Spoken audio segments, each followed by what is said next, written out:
Okay, so Mark and I was Mark's confirmer, and I kind of sat down the other night and thought about what is it about a confirmer when you're being a confirmer that you actually need to know. So revalidation isn't a paper exercise. It's actually really important, and it is probably quite an important part in nursing history. If you think in 100 years' time, revalidation may be the thing that turned nursing around in terms of understanding our practice. So what are you doing as a confirmer? Well, I think you're reflecting, you're supporting, and you're guiding that nurse that's there. And probably most of all, you're actually challenging their thinking. And there are two elements to that. So things I thought about, if we take the training element first, is actually asking them about their training. We all do essential and mandatory training, so that's absolutely fine.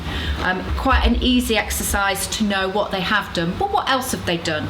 What have they done in terms of their participatory learning? And what have they done on their own?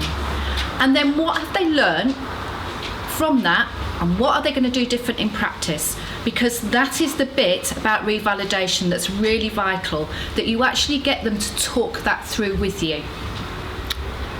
The other bit is about reflection. The reflective piece is that everybody who does revalidation has to write and reflect on their practice. Now that's over a 3-year period. And I use the S-bar, so I use the situation, background, actions and recommendations as the framework for when I questioned Mark about his revalidation. So I asked him what was the situation he was in, what was the background to that situation, why he was there, what actions did he take, what did he do about those actions, and then in terms of recommendations, what is he going to do differently in the future? What was different about that particular piece of reflection, working maybe with a particular patient or a group of staff, and you can apply it throughout. It doesn't necessarily need to be a patient. It can be working with staff, maybe reflecting on a care plan of staff, looking at groups of care plan, groups of patients. It may be working through problems that staff have come to you. So those of you who are managers in a room, it doesn't necessarily need to be actually about a patient. It can actually be about staff who work with patients. For me, what I've thought about since then, in terms of reflection, is actually doing a confirmation. I can now reflect on that, and that forms part of my revalidation, which is happening in September. So it made me think about how I actually work with people when I'm a confirmer, how I structure that hour that you have, and it is about an hour, to do it properly. So for me, it's about actually challenging the person who's in front of you, taking the time, really honing in your listening skills, and making sure that both you and they come out with something from that meeting. The Nursing and Midwifery website, they've set the revalidation process up in a very, very well and articulate way.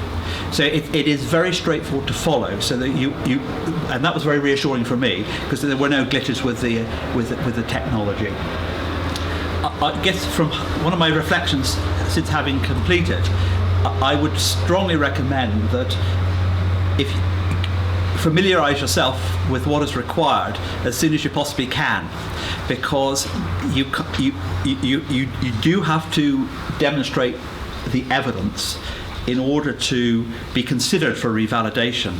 And there is a risk that you come to a point in time when if you've not considered what's required, that it'd be really difficult to maybe gather the evidence you need. But once I'd familiarised myself with what was required, and also I was also being rational about that as well, because the Nursing and Midwifery Council is not setting out. It's an assurance process to ensure, one of the processes to ensure that the public are well cared for, supported, we're safe. But they're not setting out to deregister us. So I think it's being rational about this whole process. And I think also I am not in a direct hands-on clinical position. So when I thought initially about, oh my gosh, 450 hours of practice, and there'll be other people, that are in a similar situation, when you read the guidance, and just as the richness of nursing is throughout the NHS, you realise that the nursing competency, skills, and so on, we use in many different contexts. So I was quickly reminded I didn't need to be fearful of worrying about that. The Nursing Midwifery Council have worked really hard to get this right, and I do think they have got it right. They've given us the option to have a different confirmer from a different professional background. So some of us I'm not line managed by a nurse, so I could have gone down that route. But then, speaking with Sharon, even though Sharon and I are registered within a different branch of the register, to sit down with a person who was a fellow registered nurse, personally I felt that I was onto a winner, because Sharon understood the registration that I would hold so precious to me. So I didn't have to so the confirming meeting was we put to good use, and Sharon did put in a lot of challenge that it made me think, but I welcomed that as well. And so it was by no means a tick box exercise. And I think those of us that will become confirmers, we really need to take that role on with a great deal of integrity, because you are basically giving the NMC the okay to re-register for a further 3 years. And the reflective practice session, again, that has to take place with a fellow registered nurse. Your confirmer can be someone different, but so it makes sense to me personally to combine the two. And there also, for nurses that are managed by nurses, a fantastic opportunity with the appraisal process to streamline. When I started the job, I thought, oh my golly, what am I going to? How am I going to respond to this? How is this going to be for me?